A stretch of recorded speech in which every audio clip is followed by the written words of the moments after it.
She asked for water. That's all she did. One request, one voice. Calm, polite, black. And the flight attendant? She slapped her. Right there, in front of the whole plane. No hesitation, no apology, just violence, clean, quick, and entitled. But what she didn't know was that the woman she just slapped owned the plane. That's right, she didn't just have a ticket, she had the title deed, the hangar, the airline. But Evelyn Carter didn't yell, didn't threaten, didn't even raise her voice. She did something much more dangerous. She waited.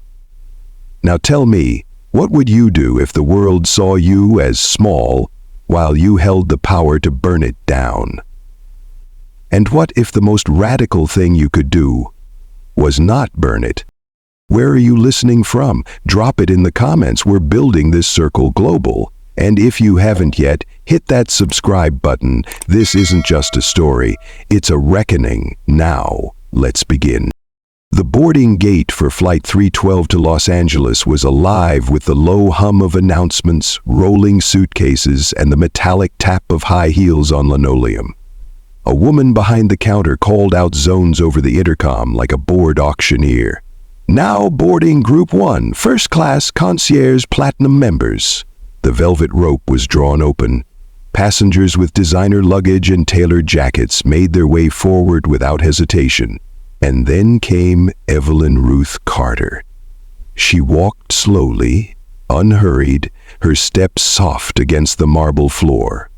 Her coat was beige wool, a little wrinkled. Her shoes were sensible flats, leather scuffed but polished. One hand held a canvas carry-on, the other a paper boarding pass she had folded 3 times over. "Ma'am, excuse me." The voice came sharp and quick, like a blade being unsheathed. Sloane Matthews stood in front of her now. Tall, posture rigid, blonde bun flawless, her navy uniform pressed to military precision. "This line is for first class," Sloane repeated. "I need you to step aside for now. Economy will be called shortly." Evelyn tilted her head. "I know," she said, voice calm. "That's why I'm here." Sloane blinked, lips tightening. She glanced down at the pass in Evelyn's hand, but made no move to take it. Instead, she narrowed her eyes. "Right," she said lightly. "You're in first class." Her voice had that tone, barely disguised disbelief, dipped in customer service sugar. Not loud, but clear enough for the man behind Evelyn to raise an eyebrow. Evelyn simply extended the boarding pass a little further. Her hand didn't shake. "You can scan it if you'd like," she said. Sloane didn't reach for it. Instead, she took a step closer, lowering her voice just slightly. "Ma'am, we've had situations lately, people trying to get into cabins they didn't book. It happens. Often." Evelyn didn't move. "I didn't book this cabin," she said. Sloane perked up. "Exactly. So, I own it." There was no edge in Evelyn's tone, no drama, just a quiet fact, dropped like a coin on marble. Sloane stared at her. The silence between them lasted exactly 3 seconds. Then Sloane gave a half-smile that didn't touch her eyes. "Let's not cause a scene, okay? You'll need to return to the waiting area." A camera shutter clicked softly. Someone had started recording. A young woman standing off to the left, pretending to scroll through Instagram. Evelyn didn't notice, or perhaps she did, but chose not to look. "I'm not here to cause a scene," Evelyn said, "just to board my seat." 2A. Sloane finally reached out and snatched the boarding pass, scanned it. The screen beeped once, then green, first class, 2A verified. But Sloane didn't look down. She stared at Evelyn instead, her jaw clenched slightly. "I'm going to need to see ID." Evelyn paused, then nodded gently and reached into her coat pocket. She pulled out a worn leather wallet. No logos, no flash, just soft edges from long use. She handed the ID across. Sloane barely looked at it. She didn't scan anything, she just shook her head. "Something's not adding up here," she muttered. The people behind Evelyn began to shift. A businessman coughed behind his fist. The line slowed. "Is there a problem?" asked a man 2 spots back. "Some of us have connections to make." Evelyn heard it, but didn't flinch. Sloane exhaled sharply and stepped closer. "Ma'am," she whispered, no longer smiling, "you need to stop pushing your way through things that weren't made for you." Evelyn looked at her now, really looked, quiet eyes, unreadable. Then she spoke, soft and deliberate. "Child, I've walked through doors that didn't even exist. Don't talk to me about what was made for me." That's when the boy with the phone pressed record. The line had slowed not because of technical issues, but because no one could look away. 2 rows back, a woman in a pearl hammer cardigan leaned toward her husband and whispered behind her hand, "She probably snuck in through the TSA pre-line." Her husband didn't reply. He was too busy watching the phone screen of the teenager in front of them, already swiping to start the video upload. The boy's caption, "Nah," she told the flight crew, "she owns the plane." The feed began to gather views before it even finished posting. Up front, Sloane crossed her arms. "I'm calling security," she said. "You're holding up boarding." "I'm standing in line," Evelyn replied, still steady. "So," but her voice wasn't even the loudest thing in the room now. It was the tension, the awkward, itchy hush that spreads when something ugly is happening and nobody wants to be the first to admit it. Sloane didn't lower her voice this time. "You people always think being loud gets you somewhere." Evelyn didn't blink. "I haven't raised my voice." Someone behind them muttered, "Jesus." Someone else murmured, "She didn't say anything wrong." But no one stepped forward. The scanner still blinked green behind Sloane's elbow. Verified, seat 2A. And still, she blocked the way. A TSA agent at a nearby kiosk looked over but made no move. He folded his arms and stayed still, like watching a movie in the terminal. On the floor, Evelyn's carry-on sat upright beside her. A hand-stitched canvas bag, worn at the seams. A faint patch at the side read in faded thread, 4R. See the world for both of us. Sloane glanced down, and something in her eyes changed, but not in the way that softened anything. She stepped closer. "You're delaying a federal flight, ma'am. You could be charged." Evelyn said nothing. She simply placed her palm flat on the boarding counter. Not a threat, not defiance, just presence. That quiet kind of stillness that makes loud people afraid. A voice came from the left now, calm, male. "Can I ask what the problem is?" It was one of the pilots, co-pilot judging by the stripes, young, unsure. Sloane turned quickly. "She doesn't belong in this section." "She scanned first class," the pilot said. "I saw it flash green." "She's using someone else's ticket," Sloane snapped. The pilot hesitated, looked at Evelyn. "Ma'am, do you have ID?" "I already gave it to her," Evelyn replied. "She didn't check," someone called from the back of the line. The pilot frowned. Evelyn raised an eyebrow, but didn't repeat herself. That was when another phone came up, and then another. A woman with curly hair whispered, "I think I know who she is." A man in business class shoes stepped aside, dialing someone. No one knew what they were witnessing, but they all knew it was something. Sloane seemed to sense it too. She reached for her walkie. Evelyn tilted her head slightly and spoke for the first time directly into the silence. "You'll want to be careful what story you commit to, because stories have a way of being recorded." The boy live streaming zoomed in on her face, and his voice, off camera, said what everyone else had only thought. "She doesn't look afraid." The moment thickened, like air before a thunderclap. Sloane's voice crackled through her teeth. "If you don't step away from this gate, I will have you escorted. Last warning." The pilot took a step back. This was no longer a flight operations issue. It was personal and messy. He wasn't going to get in the middle. Evelyn didn't flinch. Her palm remained on the counter, her boarding pass still visible. "My seat is 2A, she said calmly. "I boarded on time. I followed your procedure. You're creating this disruption, not me." The line behind her had frozen. The woman with the curly hair now had her phone held steady, recording in wide frame. A man in a navy blazer was whispering, "Get her name. What's the staff's name?" Sloane leaned forward. "You think you can walk in here and say you own something? Lady, don't lie to me." Her breath was too close. Evelyn's gaze did not waver. "I didn't lie." That's it. And then it happened.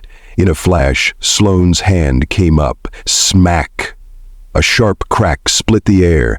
Gasps shot across the boarding area. The sound was unmistakable. A flat-handed slap against skin. Evelyn's head snapped sideways slightly. Her glasses shifted down her nose. But she didn't raise a hand. Didn't say a word. She straightened her spine, fixed her glasses, and looked Sloane directly in the eyes. Phones were raised everywhere now, every angle, every expression. Someone whispered, "Oh my God!"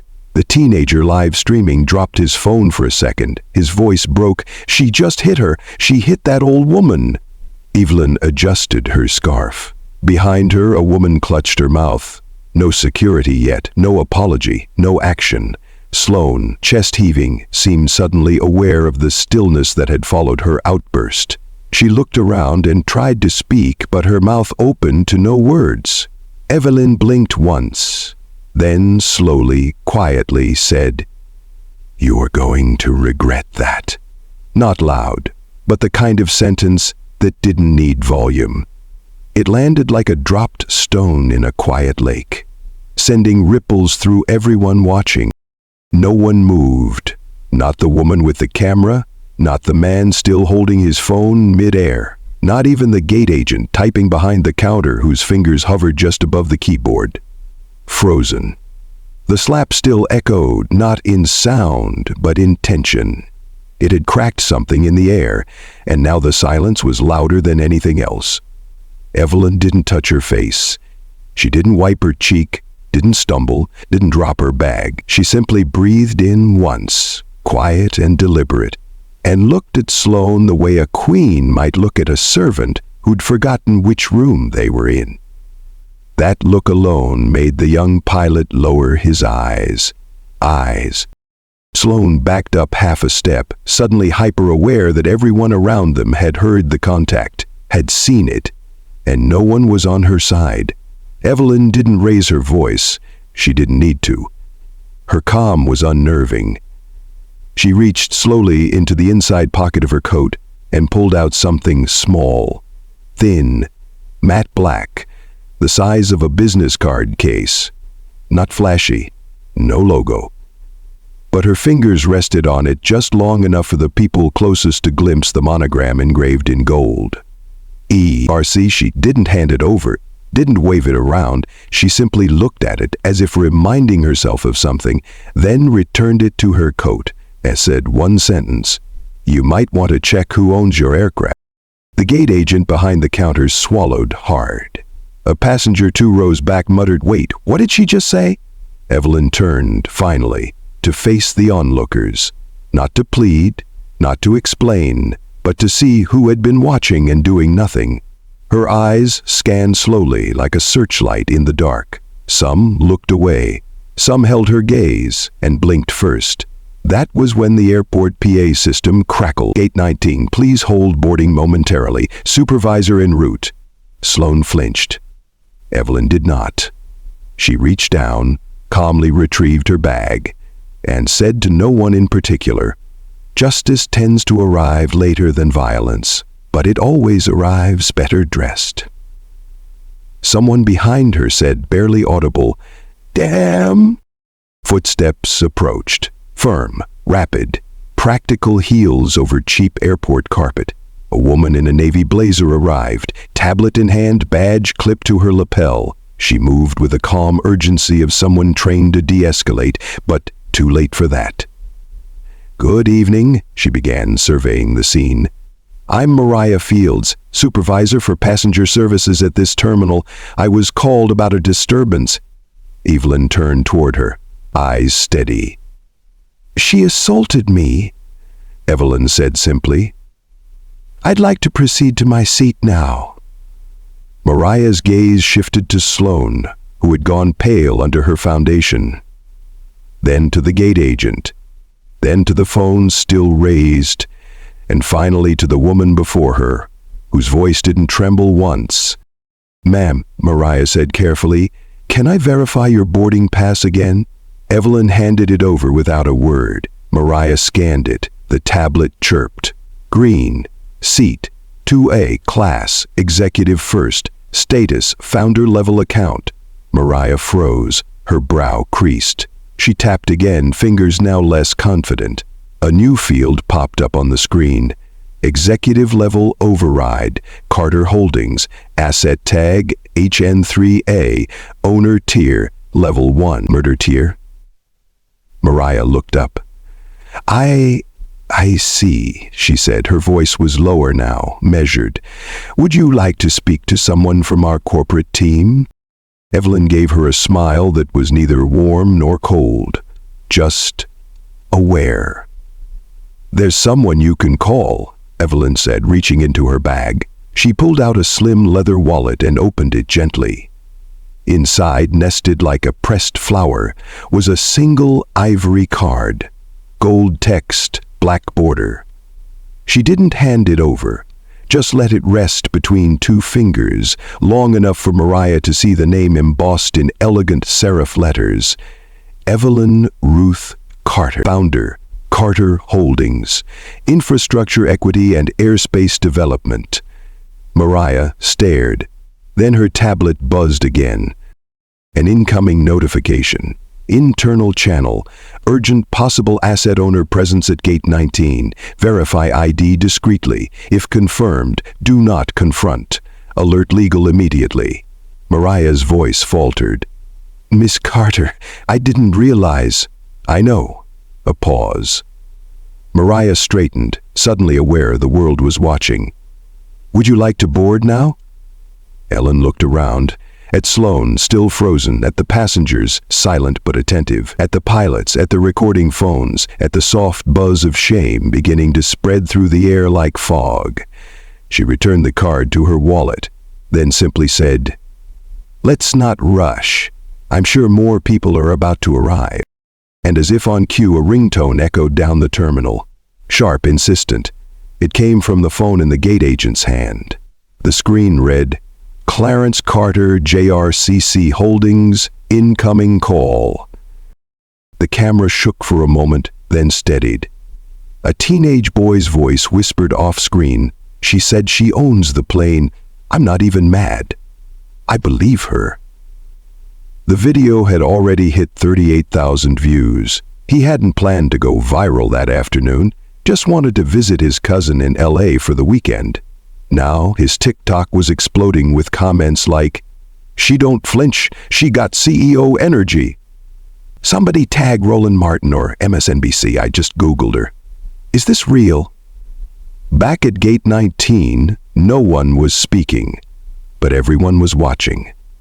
A white woman in yoga pants leaned over to her husband and said, "I've seen that face before, I swear I have. Maybe on CNN? Or in some foundation video?" He shrugged, but his eyes stayed locked on Evelyn. 2 rows back, a young black couple whispered rapidly.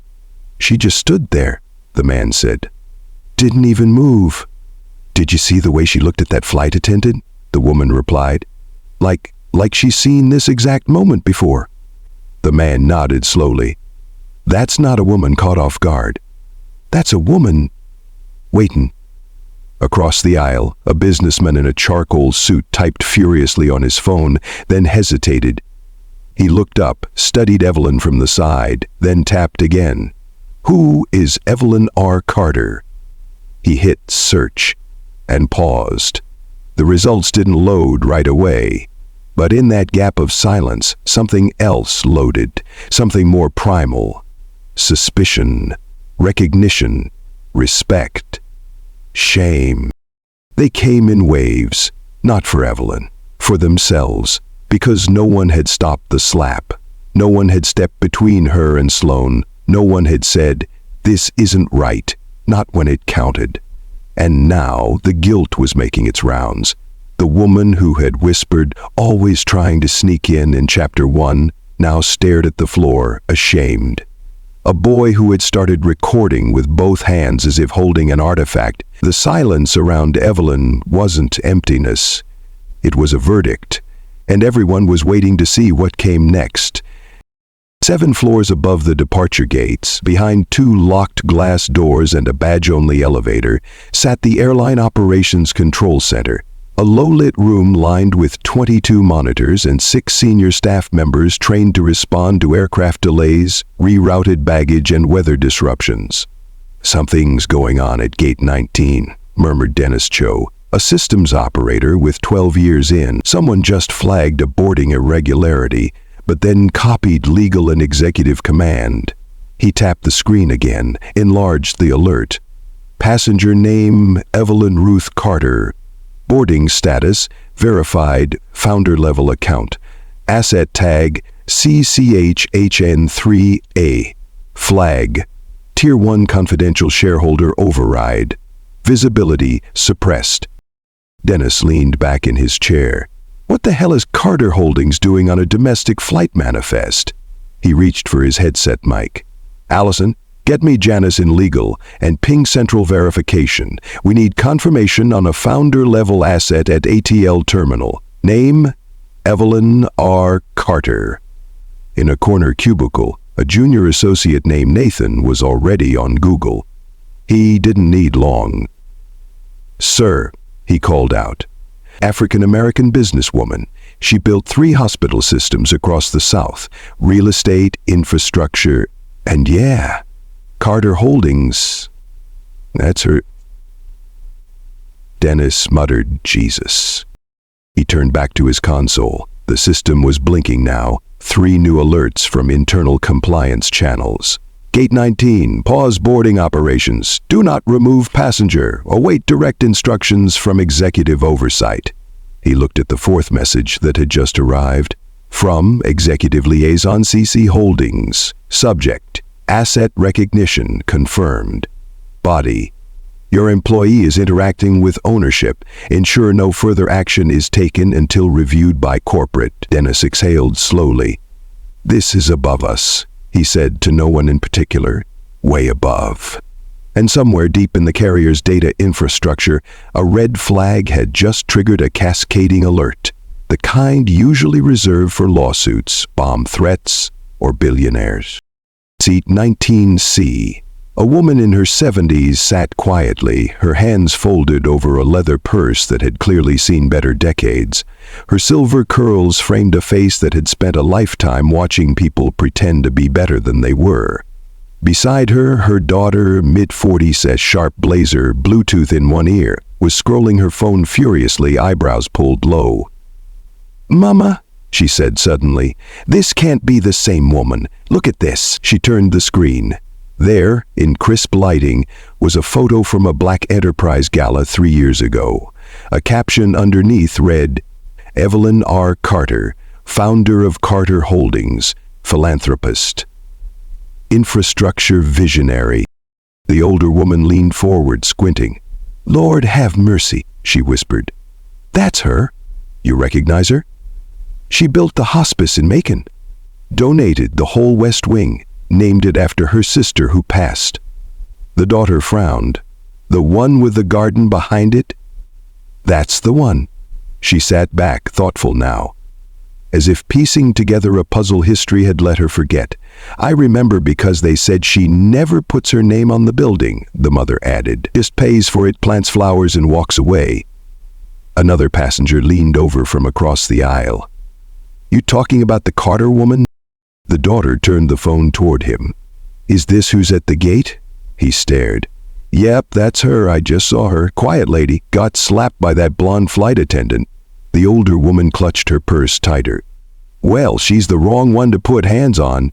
Someone across the aisle added, "Carter Holdings built Terminal 4 at O'Hare." Another voice chimed in, "and owns private jet fleets for half the state government." The fact spread fast, like a match hitting dry leaves.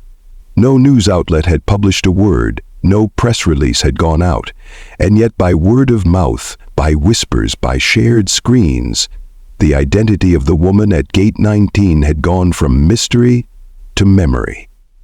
The kind that carried weight. Sloane Matthews stood with her hands clasped so tightly her knuckles had gone white. She was trying to breathe through her nose, stay composed, control the optics. But the silence was different now. It wasn't obedient, it was heavy. It clung to her like smoke after a kitchen fire. No one was making eye contact with her, not even the gate agent beside her, not even the young co-pilot who had once complimented her command presence on a flight to Denver. He was now staring intently at his shoes. Sloane glanced toward the crowd, saw at least 5 phones still raised. One woman was live on Instagram. Another was typing with both thumbs, a look of righteous disbelief plastered across her face. Sloane tried to square her shoulders. She whispered to herself, "They're just trying to scare me. That woman's bluffing, probably found somebody else's ticket." The words tasted dry even in her mouth. A colleague, a junior crew member, walked by behind her and murmured under her breath, barely audible, I think you hit a partner, a real one." Sloane turned her head sharply. "What did you say?" The girl didn't answer. She just kept walking. Her posture said everything. Sloane blinked fast, then slower. She looked back at Evelyn, who still hadn't moved, still standing with that same quiet posture, like a statue made of something stronger than stone. Sloane swallowed hard. She reached for her radio, hand trembling slightly now. Static clicked, then silence. She let go. No orders, no backup, only the sound of her own breathing. She tried to straighten her jacket. It didn't help. She could feel the shift, like when turbulence hits and no one's warned you. Except this wasn't altitude, this was status, and hers was falling.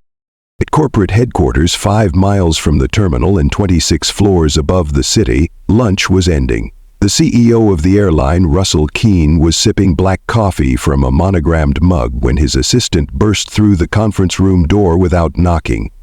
"Sir," she said breathlessly, "you need to see this." She placed a tablet in front of him. Live feed, Gate 19. A woman standing still in front of a frozen crowd. Keene blinked. "Who is she?" "She goes by Evelyn R. Carter," the assistant said. "Founder-tier shareholder, tied to Carter Holdings. She owns aircraft assets, possibly the plane in question." Keene frowned. "No one owns planes in our fleet, that's ridiculous." She tapped the tablet again, pulled up the system registry, highlighted Aircraft ID, HN3A, Chartered Ownership, Carter Holdings Trust, and beneath that, Operator Agreement, CCH retains override on staffing, boarding, and asset management, Level 1 clearance. Keene sat back slowly. He hadn't read that contract in 5 years.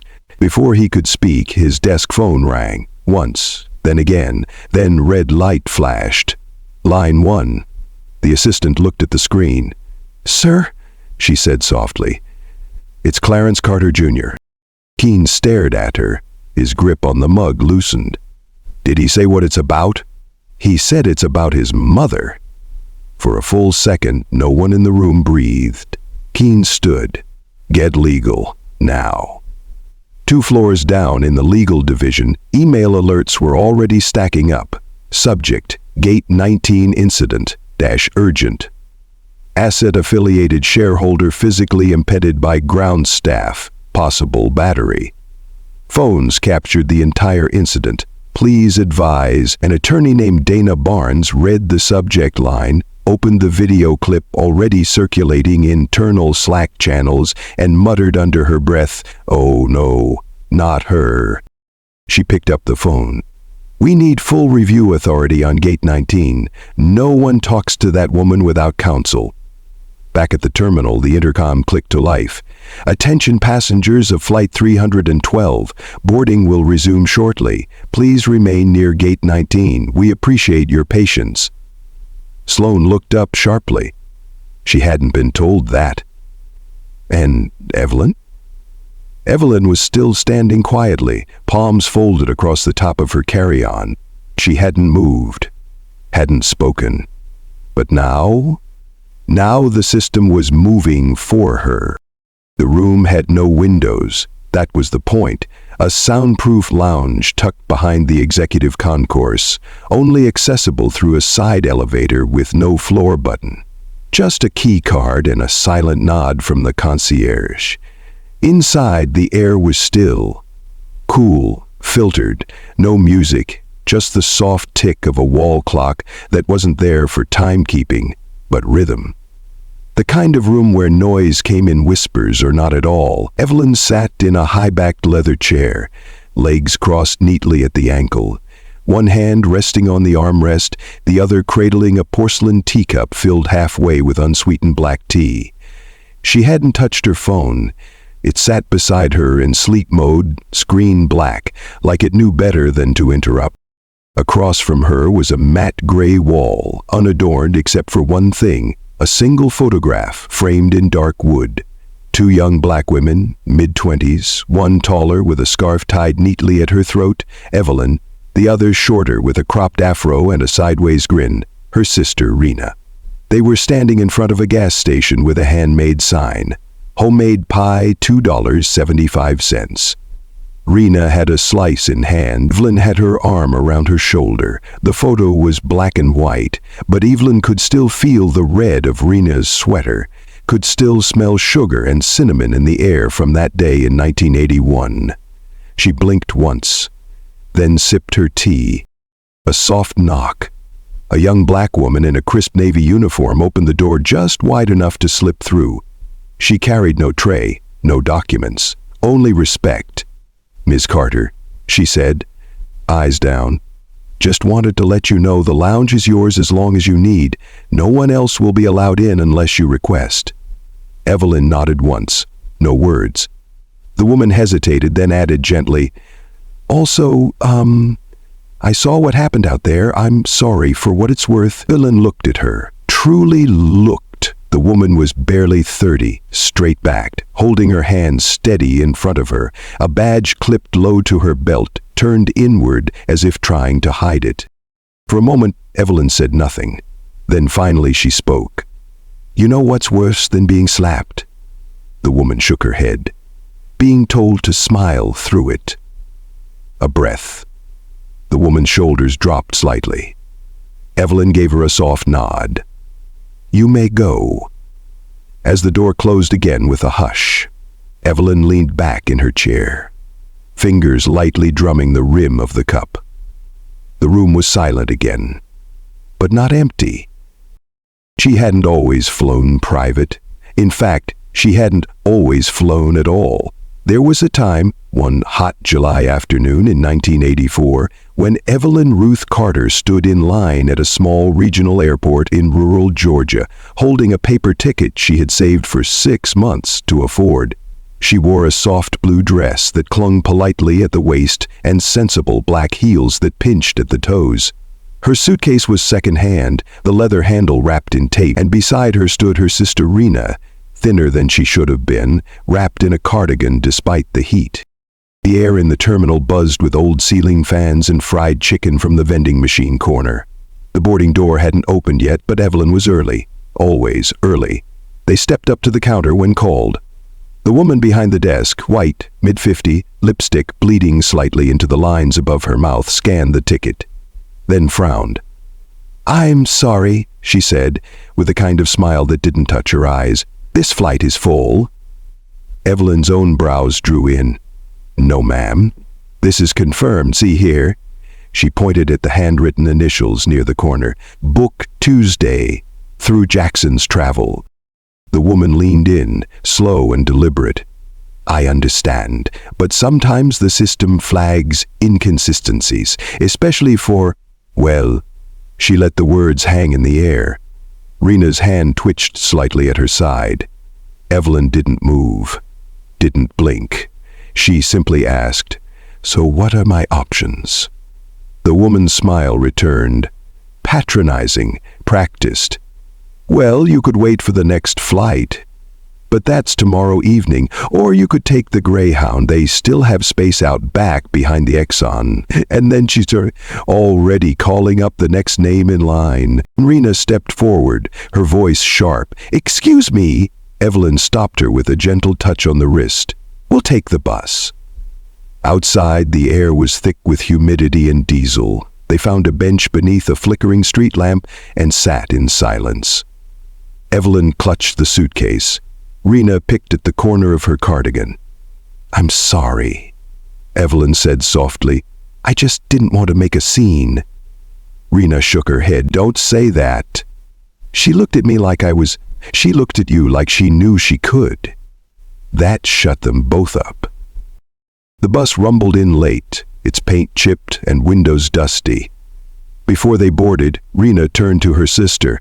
"You remember this," she said, voice low but fierce. "Next time, you don't just buy a seat, you buy the whole damn runway." Evelyn gave a tired smile. "Don't tempt me." But inside something had shifted, a memory etched not in pain, but in promise. The tea had gone cold. Evelyn set the cup down on the marble tray beside her and rose, heels clicking softly against the wood floor. She moved toward the far wall, where the lighting shifted just enough to reveal a glass panel etched with the names of major infrastructure partners. Her name wasn't there, not under donors, not under private capital, not under board trustees, but somewhere, deep in the wiring of the building, her name pulsed in fiber optic threads and irrevocable contracts. Not because she bought visibility, but because she bought leverage. Years ago, she had stood across from 3 men in tailored suits at a boardroom in Houston. They had asked her politely why she wasn't investing in aircraft.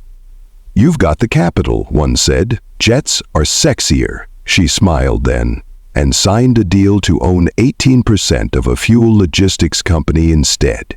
The first asset she ever acquired wasn't a plane, it was a runway.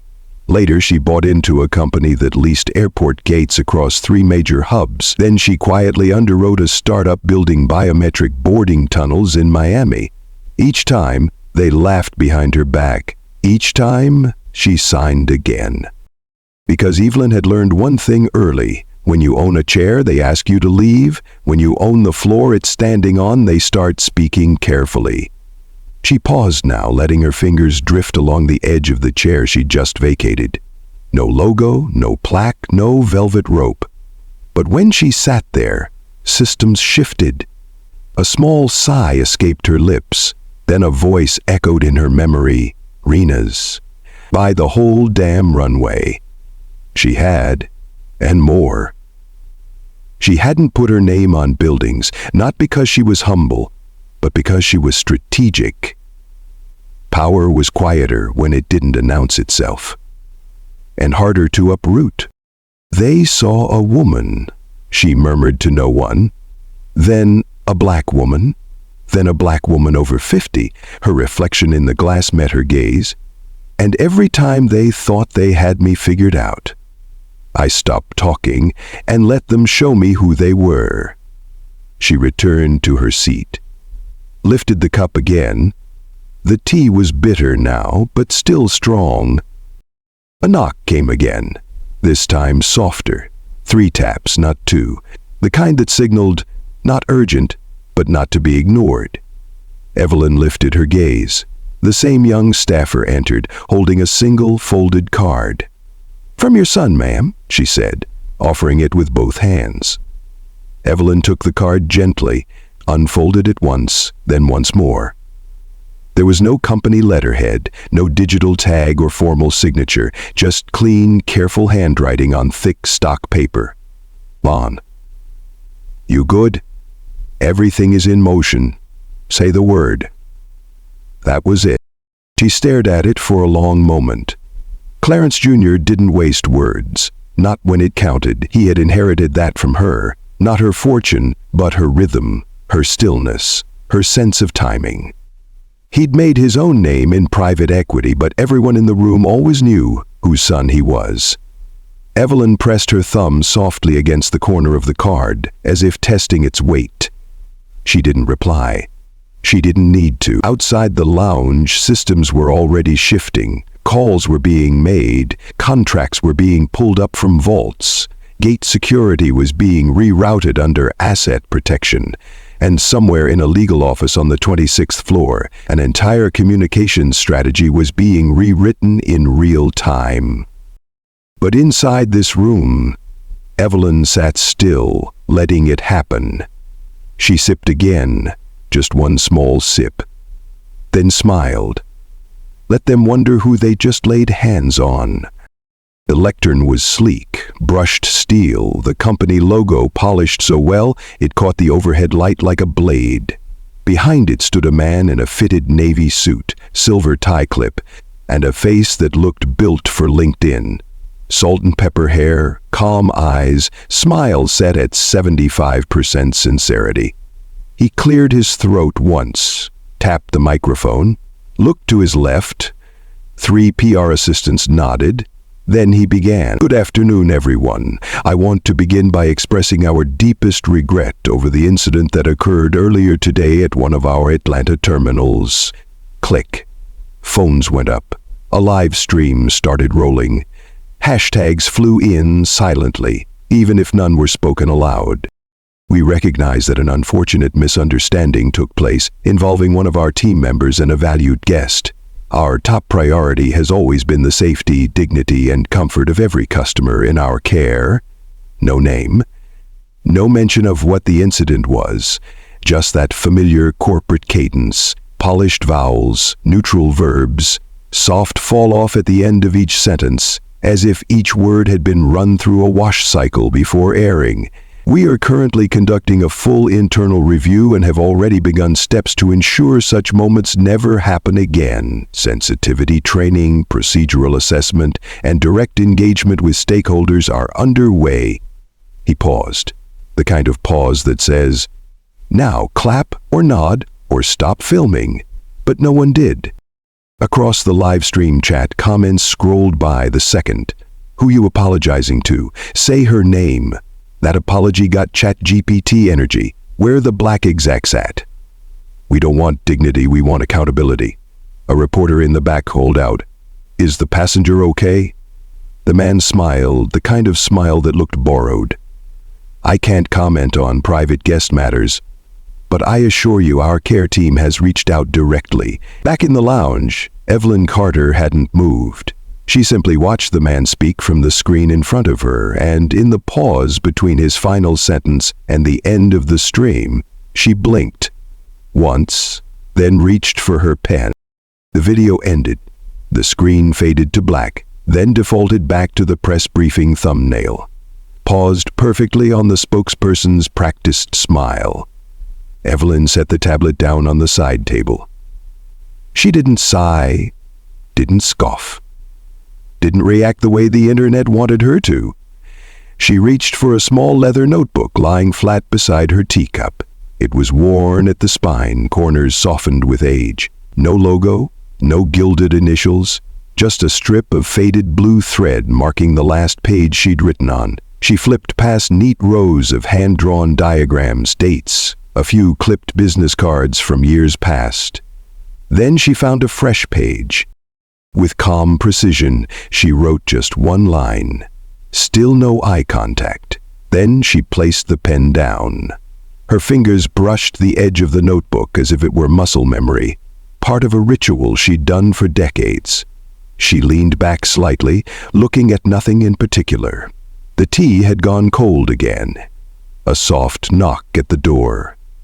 The same staffer from earlier entered, walking quietly, like someone who'd grown up in a house where people didn't slam things. She hesitated, then said, "They're offering you private passage now, separate gate, no press, first-class lounge at arrival." Evelyn looked at her with mild curiosity. "Is that what they call care?" The woman didn't answer. Evelyn reached for the tablet again, tapped rewind, watched the moment when the spokesperson's voice caught, just slightly. When he said the word dignity, she paused it there, "Look at his eyes," Evelyn said softly. "He doesn't believe what he's saying." The woman nodded, still silent. Evelyn handed her back the tablet. "You can let them know I'm not moving, not until they remember how to face a person when they speak." And that was it. No threats, no anger, just presence. And presence, when rooted deep enough, doesn't shout. It waits. The conference room smelled like new leather and filtered air. No one sat until Evelyn did. She entered without entourage, no assistant, no briefcase, just that same calm stride and the weight of someone who didn't need to ask where her seat was, because she owned the table. The executives were already standing. Russell Keene, the CEO. His tie was looser than usual. Sweat at the temples, though the room was cold. To his left, the company's general counsel, Dana Barnes, early 40s, blazer sharp, expression sharper, and beside her, two compliance managers, a PR director, and someone who didn't speak at all but whose notepad moved with military precision. Evelyn didn't greet anyone. She sat smoothly. Someone offered her water. She didn't answer. Keene cleared his throat. "Ms. Carter, thank you for making the time." She lifted one brow. "Not high, just enough." He swallowed. "We want to express our deep personal regret over the situation. It in no way reflects our company values." Evelyn said nothing. Dana Barnes jumped in. "We've drafted a joint statement for your review. It acknowledges the events, expresses formal apology, and outlines our plan for resolution." She slid a folder forward. Evelyn didn't touch it. Dana opened it herself. "There's also a private compensation offer enclosed. Of course, this is discretionary and completely confidential. We—" Evelyn raised a hand. Just 2 fingers. Dana stopped. Silence. Evelyn finally looked at the CEO, directly, first time. "And who gets fired?" No one answered. Dana leaned in, careful. "I'm sorry, I don't follow." Evelyn turned her head slowly. "If your house catches fire," she said, voice level as stone, "and you silence the alarm instead of fixing the wires, do you offer the smoke money?" Dana blinked. Evelyn continued, soft but deliberate. "Or do you open up the walls and look at what's been hiding under the paint?" Keene tried to interject. "We're willing to discuss deeper remedies, Ms. Carter." "I'm not here for discussion," Evelyn said. The sentence landed with no rush, but undeniable gravity. "I'm here to see who still has a spine when the script runs out." She stood, didn't wait for permission, didn't glance back. And as the executives exchanged looks, half shame, half confusion, Evelyn paused at the door, turned her head slightly. "Next time you draft an apology," she said, "use a mirror, not a template." Then she walked out. They called her back, not because they wanted to, because they had to. The email came from the Office of External Relations at exactly 6:03 p.m., marked high priority. The subject line read, "Follow-up, strategic resolution proposal, personal delivery requested." Evelyn agreed to meet. One more time. Same room, different energy. This time, she didn't sit.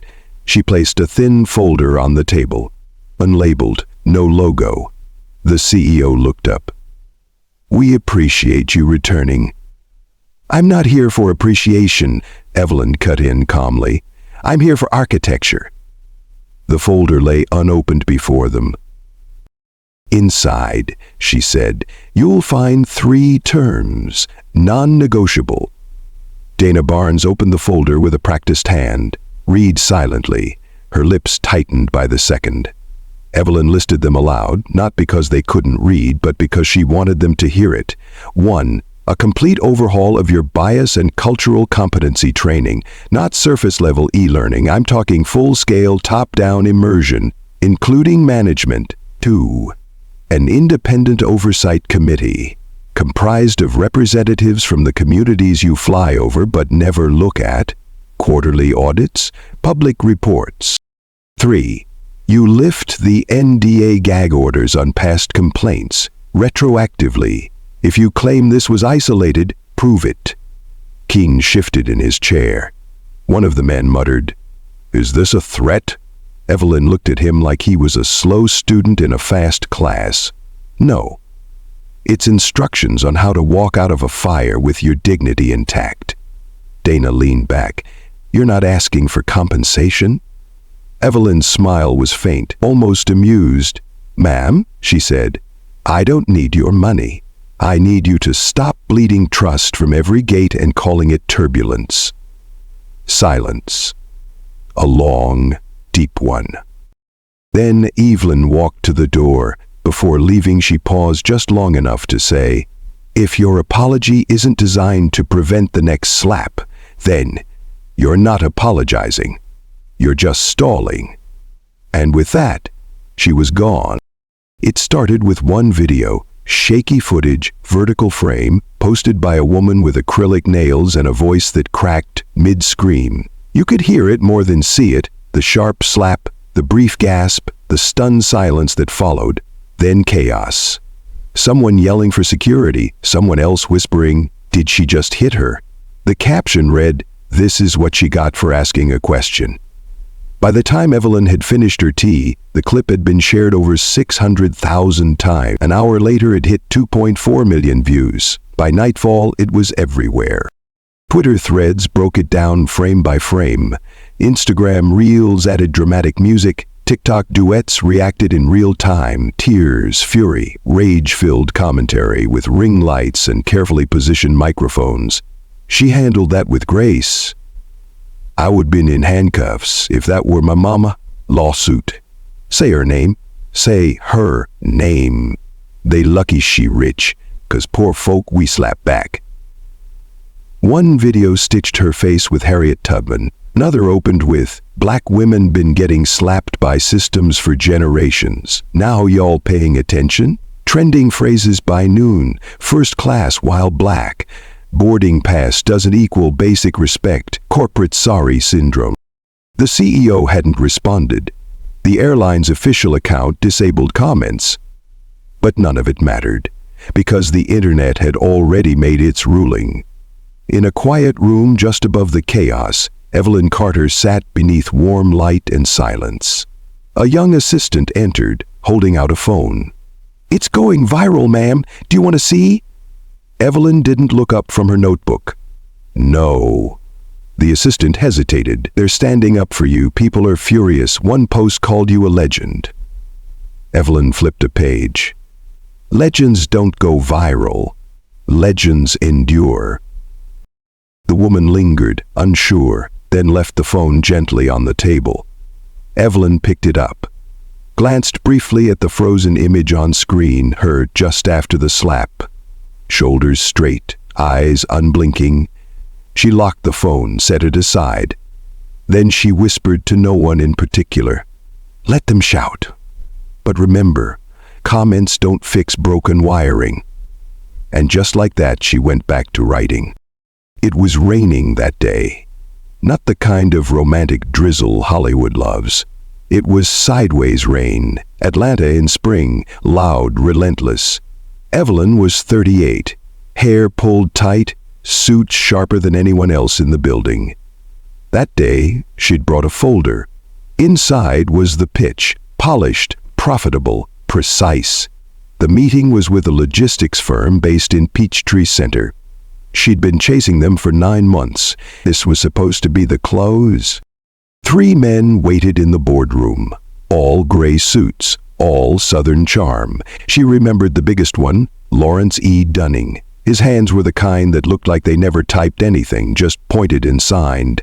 He stood when she walked in, but didn't offer his hand. Evelyn extended hers anyway. Lawrence smiled politely and said, "I don't shake hands with women. Especially not in boardrooms." The silence that followed was thick as the humidity outside. She lowered her hand, smiled just enough to keep her teeth hidden, then sat.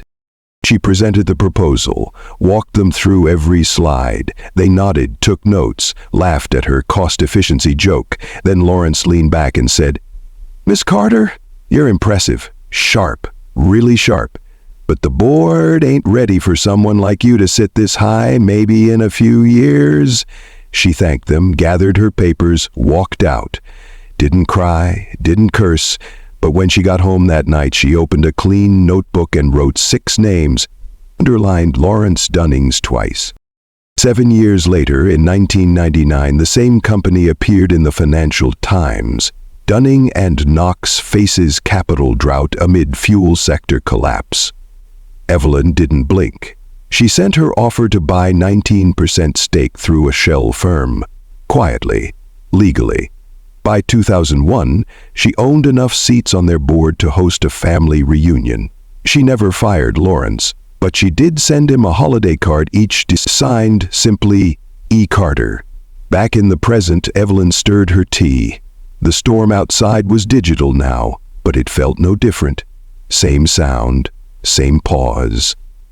Same men pretending not to flinch. CNN picked it up by morning. They called it the slap scene around the terminal. By lunch, BBC had run a segment titled Power, Race and Respect at 30,000 Feet. Al Jazeera brought in 2 aviation ethics consultants. MSNBC ran a 3-woman panel, 2 professors and a retired black flight attendant, who broke it down like it was case law. Even The Guardian, usually reserved, dropped its composure with the headline, "How do you mistake a billionaire for a bother?" On social media, it wasn't just about one woman anymore. People were sharing their own airport stories. Missed flights, detainments, interrogations over names that didn't match the profile. Women over 60, black, brown, braids or silk presses, carrying coach tickets or titanium elite, didn't matter. The outrage was collective now. One CEO of a rival airline made a post on LinkedIn, "This is why our diversity and equity protocols are implemented at every touch point, not just the ticket counter." It got 30,000 likes. The irony? That same airline had paid quiet settlements to 2 black women over the past year. Evelyn knew. One of them now worked in her legal division. Reporters flooded the inboxes of her foundation, her firm, even her alma mater. Everyone wanted a quote. But Evelyn gave none. She remained exactly where she was. Private lounge, doors closed, tea at the ready. Inside that calm, a television played softly. Veteran radio host, black woman, mid-60s, silver locks, voice like molasses on stone, spoke into the camera on her live stream. They fear her power, but what rattles them more is her restraint. Evelyn smiled at that. Not wide, just enough. She picked up the remote, paused the screen. The woman's face was frozen, mid-sentence, fierce, focused, free. Evelyn whispered, "She gets it." Then she went back to writing. There were no cameras in the room, not by accident. The organizers, a collective of black women executives, lawyers, professors, had one rule for their annual gathering. What's said here stays here. No mics, no press kits, no social reels, just voices. And that night, in a softly lit library in Charleston, Evelyn Carter stood without a podium. She wore no pin, no brooch, no watch. Just a black silk blouse and silence. The women seated around her were seasoned, gray roots visible, heels kicked off under chairs, expressions that had long learned to smile and squint at the same time. Evelyn spoke gently. "They saw me get slapped. And now the world believes it happened." She let that linger. No one interrupted. But what about the women who didn't get caught on camera? The ones who were told, "You must have misunderstood," or "He didn't mean it like that," or worse, "Calm down, you're overreacting." A woman near the front swallowed hard. Another blinked quickly and nodded. Evelyn continued, "I've been insulted behind closed doors since before some of these reporters were born. I've been mistaken for my own assistant, told to enter through loading docks, offered less, asked for more, and still called difficult." She wasn't raising her voice. She didn't have to. "And now they want to rally behind me because there's a video?" Because someone caught it in 4K and the outrage fits the feed? A long silence. Then Evelyn said the thing that made every woman in the room stop breathing for half a second. Visibility is not validation, but it's a start. She folded her hands. That was it. No speech, no exit line, no dramatic walk-off, just truth, raw, dry, undeniable. The room stood, not in applause, but in understanding. They didn't need to post about it, they'd lived it. The hangar wasn't on the map, it never was. Private tarmac, coded access, no logos, just a silver door and a man in a suit 2 sizes too small who opened it the moment Evelyn stepped from the car. She didn't speak to him, didn't need to. He nodded, tapped a tablet, and let her through. No security screening, no ID check, no boarding call. She walked alone down the corridor, heels clicking softly against polished concrete. Not rushed, not delayed, just inevitable. At the end of the tunnel sat the Gulfstream G700. Slate gray, unbranded, sleek. The kind of aircraft that didn't just say wealth, it said power. And whispered, I can leave whenever I want and you'll never catch me. But tonight, it wasn't going anywhere. The staircase was down, the cabin lights were warm, and inside, waiting like guests in a courtroom, sat 5 executives from the airline's senior board. 2 were from branding, 1 from operations, 1 head of legal, and 1 still unsure why he'd been summoned. They didn't know if they should sit, so they didn't. Until Evelyn entered. She stepped up into the plane, paused at the threshold just long enough for them to feel it, and walked in, no coat, no assistant, no folder, only a slim leather case in one hand, and that ever-unreadable gaze in her eyes. The interior had been transformed. No rows of luxury seats, no champagne flutes, just one long table surrounded by 6 chairs, 5 occupied, 1 at the head. She placed the case beside that chair, but didn't sit. Instead, she glanced around the cabin, nodded once to herself, and said, Let's begin. You've got 30 minutes to explain why this plane should keep your logo. Silence. No one moved. Outside, the wind tapped gently against the fuselage. The kind of tap that warned you a storm wasn't coming. It was already here. No one expected paper. Not in this world, not in a world of tablets and firewalls and cloud access links. But Evelyn opened her slim leather case, pulled out 6 folded sheets, plain white, no letterhead, and laid them flat on the polished table. Then she looked up, calm, certain. This, she said, tapping the first page, is the internal memo your operations manager sent 2 months ago. It uses the phrase, minimize escalations with priority clients unless status is confirmed. She let it sink in. The head of operations blinked. That's standard language. We have protocols for verification.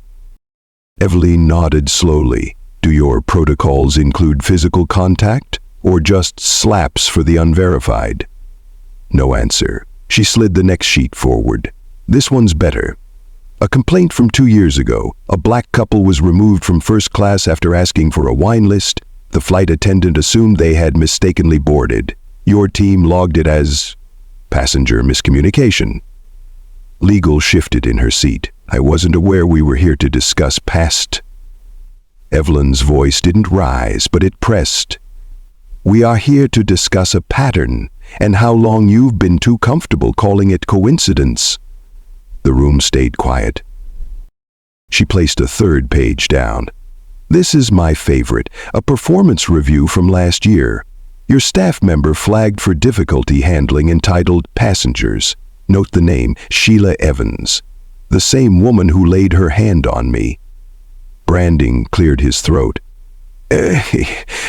Carter, with all due respect, this was... Don't Miss Carter me unless you're prepared to lose your fleet, she said, sharp now. You didn't vet her, you promoted her. You praised her for de-escalation under stress. Now you want to claim she was off-screened? No one dared make eye contact.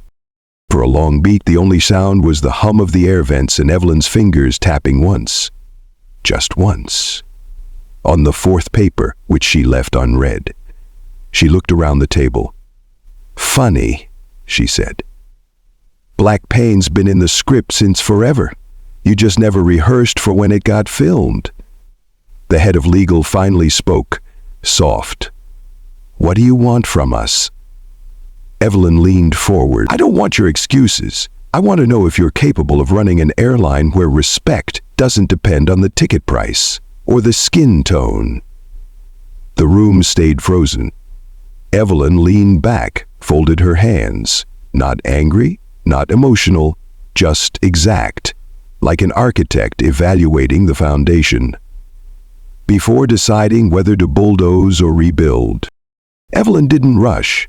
She took her time folding the final page of her evidence stack, slid it neatly back into her case, and clicked the clasp shut. Then she opened a second folder, thicker, stamped only with 3 letters in bold serif, C.H.S. Carter Holdings Consortium. She placed it at the center of the table, turned it so it faced the executives, and opened it slowly, like she was unfolding a map they never knew existed. "This," she said, "is not a settlement. It's not a PR agreement. It's a transfer of operational oversight from your current management team to mine." Someone inhaled sharply. Legal's hand twitched toward her own folder, but didn't open it. "You'll maintain branding and customer interfaces, for now, but all training, accountability structures, and personnel vetting will be administered by Carter Holdings." She slid the pages forward. "You'll sign tonight, or vacate every shared fleet agreement by end of quarter, your choice." The branding officer leaned in, voice low, trying to measure the room. "Is this personal revenge, Ms. Carter?" Evelyn looked at him, then laughed once. "Quiet and clean. If it were personal, you'd be unemployed already." The laugh died instantly. "This isn't about me. It's about who gets to define professional, who gets trained to de-escalate, and who just gets dragged off planes." Operations tried to find footing. "With respect, this is massive. You're restructuring how we run." "Exactly," Evelyn replied. "You ran into a wall. I'm giving you a door. The difference is, this time, we hold the key." She stood. "The contract expires in 90 minutes. After that, I take my planes elsewhere." She turned to leave, then paused, just before the cabin door. Without looking back, she said, "Don't worry, I've already got 2 Black-owned regional carriers ready to scale, and they know how to treat a woman without waiting for her net worth to load first." Then she stepped out. The folder remained, unmoved, unchallenged, undeniable. The wheels began to move, not fast, not loud, just enough for the cabin to sway gently. Just enough for anyone watching from the hangar to assume the jet was preparing for takeoff. Inside, Evelyn sat alone now. Same leather seat, same window view. The contract had been signed. The signatures were still drying. Her team would handle the rest. The cleaning, the auditing, the firings, quiet or loud, depending on who needed to learn the lesson slower. A soft knock on her assistant. Miles stood by the door with a tablet in hand. "Ma'am, press is speculating the jet's leaving the country. London's calling, so is NP." Evelyn didn't look up. She kept watching the tarmac blur slightly through the curved window. "Let them wonder." Miles hesitated. "Would you like me to call ahead for a runway slot?" Evelyn finally turned to him, eyes calm, voice softer than expected. "No, not yet." She reached for a cup of still steaming hibiscus tea, took a sip, set it down. Outside, the jet continued to taxi, rolling smooth like a cat stretching across warm marble. Then it slowed. Stopped. Right there on the runway. No engines fired. No flaps adjusted. Just silence. Inside the cabin, Miles looked unsure. "We're not going?" Evelyn leaned back, exhaled. "No. Let them sit with the silence a little longer." She didn't mean the executives. She didn't mean the press. She meant the world. The world that only pays attention once the clip hits 1 million views. The world that treats visibility like validation and power like a costume someone puts on for interviews. This wasn't performance, it was permanence. And Evelyn Carter wasn't lifting off, she was digging in. It came in at 2:17 AE messages, buried among hundreds. No emojis, no hashtags, no angry call-outs or love-bombing praise, just one line. I was at gate C23. I saw what they didn't. Miles, Evelyn's assistant, had seen it first. He'd flagged it in a folder titled Gentle Messages, just beneath the more urgent files marked Press, Legal, and Threats. He almost deleted it twice, but something about the quiet confidence of those words made him pause, so he printed it old school. When Evelyn came down for breakfast that morning, the printout sat beside her tea. She read it, once, then again. No name, no handle, no ask. She folded it once, placed it in the inner pocket of her cardigan, and said nothing. All day through meetings and conference calls and backdoor briefings, she didn't bring it up until evening. Miles was standing by the front hallway mirror adjusting his tie before a late meeting downtown. "Find out who she is," Evelyn said from the doorway. He turned. "Who?" She tapped her pocket. "Gate C23. Set something up. Just the two of us. Somewhere no one takes selfies." 2 days later, the reply came. The girl agreed. No press, no publicity, just tea. At a quiet place off Concourse D just outside the airport. No crowd, no cameras, no noise. Only truth, waiting to meet itself, in a younger voice.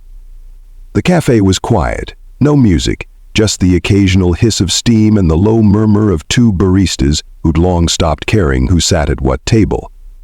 Evelyn had chosen a seat in the far corner, back to the wall, facing the entrance. He sipped black tea, no sugar, no cream. Then she saw her. The girl didn't walk in like she was meeting someone important. She walked in like she didn't want to take up space. Hair pulled back, no earrings, denim jacket with one frayed sleeve and a small button that read, "We exist. That's enough." She carried a worn canvas laptop bag, not name brand, just practical. When their eyes met, she didn't smile, didn't rush. She just nodded once, like 2 people recognizing something in each other they weren't quite ready to say out loud. She sat down slowly, took out nothing, didn't even touch her phone. For a moment, neither of them spoke. Then the girl said softly, "Why didn't you hit her back?" Evelyn blinked once. That was it. Not hello, not thank you. Just that question. Raw, honest, unpolished. She tilted her head slightly. Because it would have changed the headline? The girl looked down at the table, almost disappointed. But that would have felt good, right? Evelyn gave the faintest smile. Feeling good is a luxury. So is being believed. The girl exhaled through her nose, then looked up, directly this time. "My name's Imani." Evelyn nodded. "You didn't have to come." Imani shrugged. He didn't have to answer. They sat a moment longer. Then the barista came by. Imani ordered green tea, plain, no milk, no sugar. And when the barista left, she leaned in a little and asked, "You knew the whole time they didn't recognize you, huh?" Evelyn stirred her tea once, slowly. "Recognition has never been the point. Control is." Imani studied her, then nodded. Slow, like she was filing that answer somewhere inside herself. Behind every job interview and subway stare and professor's tone-it-down comment she'd ever swallowed. Evelyn looked at her more closely now. The face wasn't familiar, but the eyes? They were her mother's, and maybe her grandmother's. The look of a girl who had already learned, being right doesn't protect you, being ready does. The green tea was still too hot. Imani cupped the cup anyway, both hands wrapped around it like she was holding something fragile. "They told me I was too loud," she said. "First semester, Freshman year, all I did was raise my hand and ask why there were no black women on the syllabus. Evelyn didn't react right away. She just nodded, like someone hearing the opening lines of a song she knew too well. "They told me," Evelyn began slowly, "in 1983 that I was too aggressive because I asked if my male colleague got paid more." Imani looked up. Evelyn wasn't staring off wistfully. She was staring directly at her. "He did, by the way. They didn't deny it. They just said he had leadership potential. As if that's something you're born with, like blue eyes or golf memberships." Imani smiled for the first time, a dry, knowing curve of the mouth. "My professor said I should tone it down during interviews, told me I come across as intense, and that I ask too many questions." Yvonne raised her brow. "Imagine how many men got promoted for asking those same questions." They both laughed now, quiet but not sad. It wasn't bitterness, it was recognition. Two survivors speaking in code only they understood. Then Evelyn said, "You know, we weren't supposed to be seen, not like this, not fully, just enough to make someone else feel progressive." Imani's eyes dropped to the table, then back up. "Do you ever get tired of holding it all in?" Evelyn paused, then, "No, I got tired of watching what happened when I let it out." Silence again. But not the awkward kind. The sacred kind. The kind where two people are letting each other breathe a little deeper, just by existing across the table. The cups were empty, the cafe still quiet. Evelyn glanced down at her watch. Though she already knew the time, Imani had been there exactly 57 minutes, not a second of it wasted. They didn't hug, didn't exchange numbers, didn't even say we should do this again. Imani stood first, quietly adjusting the strap on her canvas bag. Then she paused, half-turned at the edge of the table, as if something unsaid had finally found its shape. "If they didn't film it," she asked softly, "would you have told anyone?" Evelyn didn't answer, not right away. Imani nodded once, like she expected that, then added, "It's okay if the answer is no," and she walked out. No photo, no final glance, just the sound of the door chime and then gone. Evelyn sat still, for a long time. The air was cooler now, the light outside had gone gold, the late day kind that cast long shadows but made everything look honest. She reached into her bag and pulled out her old leather-bound notebook, opened it to a blank page, picked up her pen, and began to write. Gate C-23. Her name was Imani, which means faith. Still not sure if I believe in it, but she does. And maybe that's enough. Then she closed the book, and for the first time in a while, she let herself feel tired. Not the kind that sleep could fix, but the kind that comes when you've carried something heavy for too long, and finally found someone strong enough to help set it down. No one expected her to speak. The invitations had only said, "A briefing from Carter Holdings, Wednesday, 10 a.m. No names, no logos, no press release." And yet, when the curtains opened, it was Evelyn Carter standing alone at center stage. No podium, no branding behind her, just one long white screen. The room held CEOs, union reps, pilots, security chiefs. Every network sent someone, even the ones who'd spent the last week calling her unhinged with power. She didn't smile, she didn't wave, she just looked straight ahead and spoke the words no one wanted to hear. "The sky is not neutral." A pause. "It reflects every system we let go unchallenged. It amplifies every rule written without us in the room." The first slide blinked to life behind her. The Carter Procaution National Passenger Equity Initiative. What happened on Flight 2061 wasn't an exception, it was an echo, heard by every black woman who's ever been treated like turbulence. Unexpected, inconvenient, handled. No one interrupted. Evelyn stepped once to the side, Carter Holdings now mandates that any airline wishing to continue shared fleet operations must adopt this protocol in full. Slide after slide clicked forward. Mandatory unconscious bias audits every quarter, independent passenger grievance review boards, recertification for all in-flight staff with third-party accountability, whistleblower protection clauses written by civil rights attorneys, immediate termination for retaliatory conduct toward any passenger who reports discrimination. Evelyn let the final slide stay up. Just 3 words. Respect is policy. Then she turned back to the crowd. I am not asking for change. I am defining it. Effective immediately. Silence. Then one voice from the back asked, cautious, Is this retaliation? Evelyn tilted her head slightly. This is repair. He stepped off the stage. No music played, but something louder filled the room. The sound of assumptions collapsing. It didn't take a full hour. By the time Evelyn's driver opened the car door outside the building, the headlines were already rolling in. The Billionaire blacklist. Carter's power move splits aviation world. Market Watch.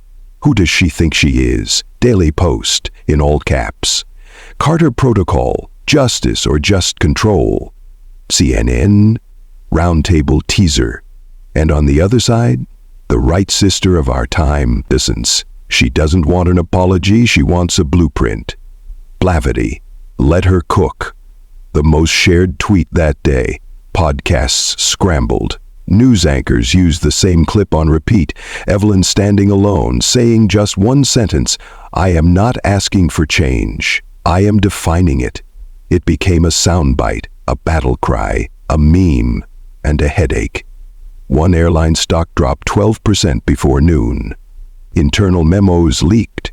Pilots' unions divided. Meanwhile, thousands of black travelers shared their own stories. Not always loud, not always viral, but all with the same core beat. I was told to calm down. They asked me if I was lost. They upgraded everyone, except me. No filters, no hashtags, just truth finally permitted airspace. And then came the moment that shifted the weather entirely. An audio clip buried deep in a 2-hour podcast with a tech journalist Evelyn had never met in person. He asked her, halfway in, Ms. Carter, are you doing this out of anger? There was a pause. Then Evelyn's voice, measured, slow, low. I'm doing this with memory. Anger fades, but memory. Memory will land the plane. It wasn't a flashy show. No lights bouncing off glass tables, no countdown clock, no split screen shouting opinions. Just a quiet Sunday segment, filmed in a soft-lit studio with muted tones and real plants, none of that plastic decor for people pretending to listen. Evelyn sat across from a young journalist.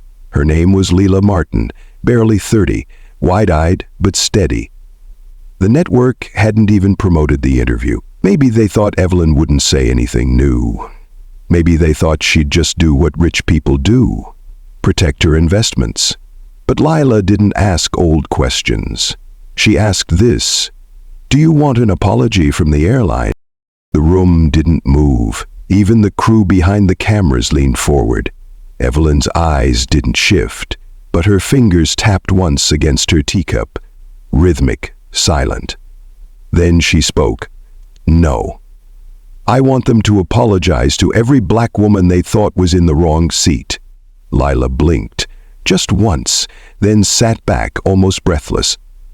Evelyn didn't wait for the next question. I want them to apologize to every mother who booked the ticket, packed her own lunch, printed the confirmation twice, and still got told this line is for first class. No background music played. No graphics swooped in. Just air, heavy and still. Then Evelyn added, so quietly even the mic barely caught it, I don't want justice. I want memory. I want the next black girl to walk into any gate in any airport and not shrink. Silence. Lila whispered, "Do you think that's possible?" Evelyn smiled, not sweetly, not proudly, just enough to show her teeth. "It's already happening." Gate C-23 looked the same dull tiles, same blinking monitor with the same font from 15 years ago. The overhead speakers still cut in and out.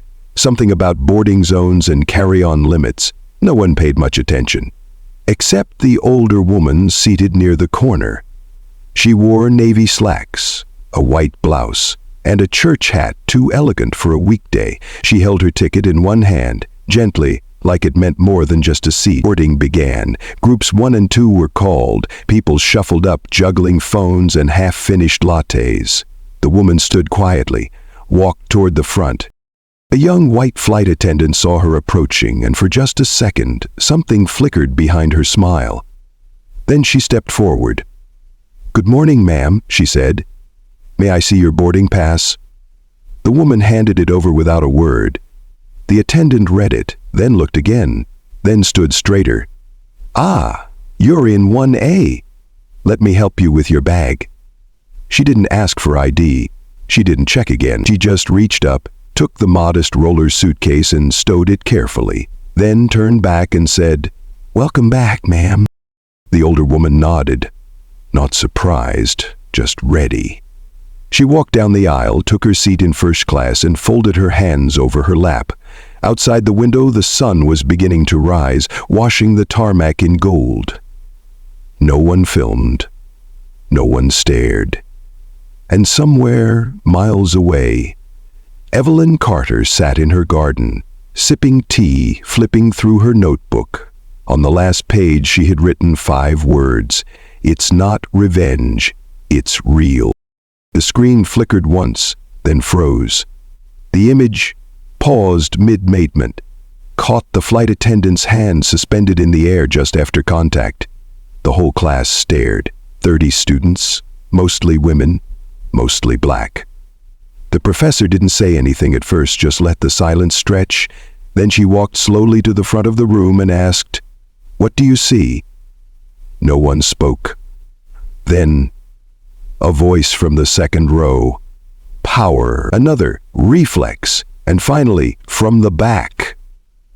"Permission," the professor nodded. "Now tell me, what don't you see?" More silence, then a quiet answer. Shock. Fear. Surprise. Exactly. The professor turned back to the screen, clicked play.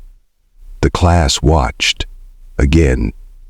The moment Evelyn Carter is struck, how her head turns slightly, how she steadies herself with one hand on the seat, how she straightens, how she does not cry, does not scream, does not leave, she just remains. Later that week, the same footage was shown at a corporate training summit for airline executives. This time, no students, just suits. But the trainer paused on the same frame. "This is not a PR crisis. This is a mirror. Look into it long enough and you'll see who you've always been." Meanwhile, in an intimate evening talk at the National Museum of Civil Rights, Evelyn stood beside a single spotlight, holding only a small note card. The moderator asked her, "Do you ever watch the video?" She smiled faintly. "No, I remember it just fine." A beat. Then she added, "They thought the slap was the climax, but it was just the match. The fire came after." The audience leaned forward. She didn't elaborate, didn't need to, because every woman in the room understood. Sometimes the loudest part of the story is the silence that comes next. It began with a voicemail, a quiet one, left on a newsroom tip line. "I saw the clip. I wasn't surprised. I remembered what happened to me." Then another. "It didn't go viral, mine. No one filmed it. I didn't have Evelyn's comm," I yelled, "and they called security." And another. "I was 26, gate B14, asked if I could board early." My son had special needs. The agent looked me up and down and said, "There's a process, ma'am." like I was skipping the line at a buffet. The voices kept coming. No hashtags, no campaigns, just stories from women whose names had never trended, whose dignity had been handled quietly and dropped. One of them was Marlene, the baggage handler we met briefly in Chapter 3. She hadn't been on that flight, but she remembered watching the footage later while folding her uniform shirt after the night shift. It was the way she stayed standing, she said. That part, that broke me. 'Cause I sat down. Another voice, Lucille, now retired, who once worked gate security. I used to get told, "You're too sensitive, Lucille," when I flagged men for touching me accidentally. I saw Evelyn's face that day. It wasn't pain. It was a ledger, like she was tallying every one of us who had to bite our tongues. Even the youngest voices spoke up. A high schooler named Ziriah wrote in a school essay, "My mom told me the real lesson from Evelyn wasn't grace, it was geometry. She knew exactly how to take a hit and still stay centered." None of them were asking to be saved. None of them were claiming victimhood. They were bearing witness, quietly, collectively, finally. The article dropped on a Tuesday. No teasers, no advance press, just a quiet post on a digital magazine run by young journalists out of Atlanta. It was titled "The Slap That Built a Country" by Imani Rose. It wasn't long, barely 800 words, but every sentence landed like it had waited a decade to be born. She began, "They called her poised. They called her powerful, but what they never said was how dangerous a calm black woman really is, especially when she stops waiting to be let in." Imani didn't try to summarize Evelyn's journey. She didn't retell the slap. Instead, she traced the air around it. A slap isn't always an insult. Sometimes it's an alarm. Sometimes it rings loud enough for the whole country to finally sit up and say, "Who let this happen?" She wrote of her mother, who once worked front desk at an airline in Jackson, Mississippi. She wrote of herself, how she used to fly with her school debate team and always carried 2 IDs, just in case one didn't look official enough. Then she ended with an image, one that didn't show Evelyn at all, but something that lingered long after. I imagine a gate, no more signs that say priority, no ropes, no platinum lane, just one loudspeaker announcing, "Now boarding, everyone who's ever been told to wait their turn." And the best part? The plane doesn't leave until you're seated. It spread, not like a fire, but like oxygen, silent, necessary, everywhere. In classrooms, in boardrooms, in living rooms, and in airports across the country, at just a few gates. Something new began to appear on the digital screen before boarding. This aircraft boards in one group. There is no priority, just people. The hallway was cold, too bright, too white. Fluorescent lights hummed overhead, that low electric drone no one ever fixes. Plastic chairs lined the walls, too narrow, too stiff. At the nurse's station, Patrice Simmons flipped through intake forms with practiced speed. Night shift, again. She'd been at St. Mercy Regional for 12 years, 3 supervisors, 2 remodels, countless moments of biting her tongue. But tonight, she wasn't biting anything. "Room 314, Dr. Anders." Again. He had a habit. Never overt, never loud, but he always mispronounced the same names, always stood just a little too close to the younger nurses, and always spoke to Patrice like her badge was optional. Tonight, he called her girl, twice, in front of a patient, then turned and said, "You're a sharp one. Bet you ran track back in the day." She didn't blink, didn't flinch. She simply turned, walked to the terminal and logged an internal report under the new system. A small green tab marked "Respect Violation, Level 2." 3 minutes later, her supervisor called back. Got it, Patrice. He's being rotated off your floor for the week. We'll review further. That was it. No meeting, no defense, no forced apology, just movement, just correction. Later in the break room, her friend Denise raised an eyebrow. You really filed it, huh? Patrice stirred her tea. I did. And they actually responded? Patrice cracked a smile. Not smug, just sure. Carter Protocol, page 3.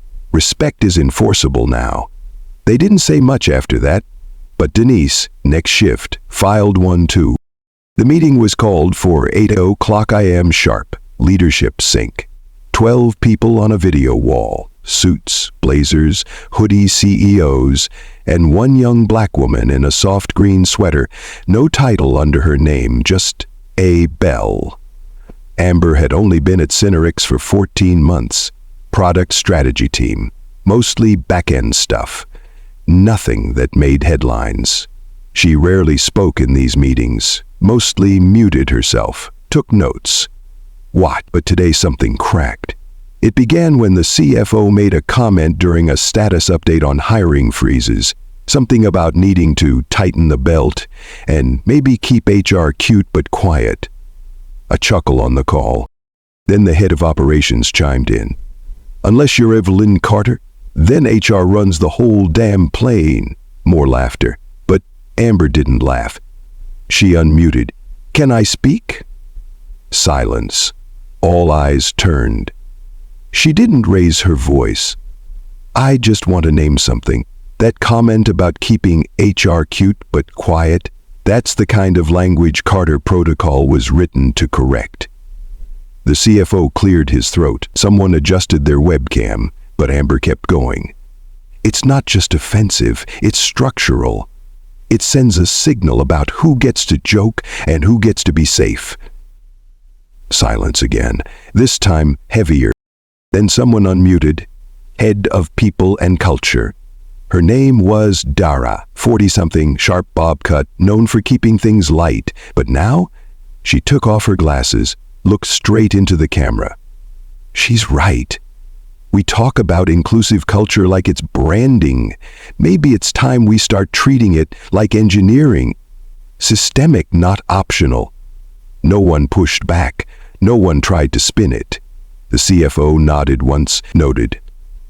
Let's adjust tone going forward. Later that day, the Slack channel for all staff updates quietly changed its pinned message. Carter Protocol is in effect. Respect isn't a suggestion, it's architecture. Amber didn't say anything else. She just turned off her camera, sat back in her chair, and smiled for the first time that week. They got to the airport early, not because they had to, just habit. Imani held her daughter's hand a little tighter than usual. The girl was 7, tiny braids, purple backpack, big smile that showed both her front teeth and the missing one. It was her first flight, not Imani's. She had flown 100 times, watched gate agents squint at her name, watched people glance twice when she sat in row 1. She knew the choreography of microaggressions better than any boarding sequence. But this time was supposed to be different. Not because the world had changed, but because she had helped nudge it. Flight 261. Same route Evelyn once took. Same gate number. Her daughter bounced slightly on her toes. Do they give you cookies on planes, Mama? Imani smiled. Sometimes, but only if you say thank you real sweet. They reached the gate. An older white flight attendant stood by the door. Bright eyes, maybe late 50s, uniform pressed so sharply it could cut paper. She looked down at the little girl, then kneeled. Hi there, sweet pea. First flight? The girl nodded, shy but excited. The attendant leaned in. You know you belong here, right? The words didn't feel scripted, didn't feel performative, just true. The girl didn't say anything at first, just reached up, took her mama's hand tighter. As they walked the jet bridge, she looked up and whispered, Mama, I think Evelyn fixed the sky. Imani didn't answer right away. Her eyes were wet, not from sadness, just from the weight of something finally lifting. She kissed the top of her daughter's head and replied, "She did, baby, and now we fly." The terminal hadn't changed much. Same sterile floors, same smell of sanitizer and overpriced coffee, same glass windows that let the sun in just enough to remind you how long you've been waiting. But Evelyn had changed. Hair white now, back straighter than ever. She wore a soft gray coat, loose slacks and low heels that made a sound with every step. Gentle but certain. No entourage, no camera crew, no press waiting by the gate. She didn't come for any of that. She came for quiet. Gate C-12. That was the one. She stood near it for a long moment, watching. No one looked at her twice. Just another older black woman at the airport. Except the signage had changed. There were no lanes marked priority boarding, no ropes dividing passengers, no agent barking out who was eligible. Just one sign, simple. Boarding order. All passengers together. Respect is not optional. Carter protocol in effect. She smiled. Not wide, just enough. The way someone smiles when they hear a song they haven't heard in decades, but still know every word. She walked slowly toward the seating area, sat down in the same row she once did 15 years ago. A man nearby offered to help her with her bag. She declined with a nod. A child across from her waved. She waved back. That was it. Nothing grand, nothing scripted. But everything had shifted. And as the gate agent called for boarding, not by rank, not by row, but by simple sections, Evelyn stood, adjusted her coat, and walked forward without looking back. Not because she forgot what happened here, but because she'd finally rewritten it. Thank you for staying with me all the way to the end. This story, it was never just about a slap. It was about what happens after. When the world tells you to sit down, to stay quiet, to not make waves, and you choose to remain standing anyway. Evelyn didn't change the world with power. She changed it with presence, with stillness. And to every woman listening, especially black women, especially the ones over 60 who've been overlooked for too long, you are not invisible. You are not done. You are not finished becoming. If this story moved you, inspired you, or reminded you of your own strength, I hope you'll leave a comment. Share this with someone who needs to hear it. And click subscribe so we can keep building this space together. You belong here, and I'm so glad you stayed.